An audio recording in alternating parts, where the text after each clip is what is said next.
masyarakat Kota Lubuk Linggau. Beginilah suasana ribuan warga Lubuk Linggau antusias menyaksikan fenomena alam gerhana matahari total atau GMT di kawasan Taman Objek Wisata Kaki Bukit Sulap, Kota Lubuk Linggau, Sumatera Selatan. Warga Lubuk Linggau sudah berdatangan di kawasan Bukit Sulap ini sejak pukul 5 subuh, yang mulai dipadati para pelajar se-Lubuk Linggau hingga warga masyarakat yang ingin menyaksikan langsung fenomena langka tersebut. Terjadinya gerhana matahari yang melintasi wilayah Lubuk Linggau tepat pada pukul 7:21 waktu Indonesia Barat yang berlangsung selama 11 detik. Suasana langit yang sebelumnya cerah tiba-tiba saat terjadi gerhana matahari nampak menjadi gelap meskipun terbilang hanya berlangsung sebentar.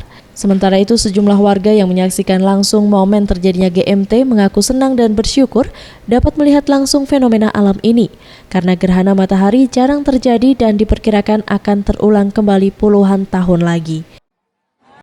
Adanya GMT nih. Ya seneng ya, soalnya kan cuma ada beberapa provinsi yang masuk GMT dan salah satunya Lubuk Linggau ya, seneng lah. Tapi sayangnya karena mendung jadi nggak bisa lihat total gitu. Cuma 15 detik atau 11 detik gitu.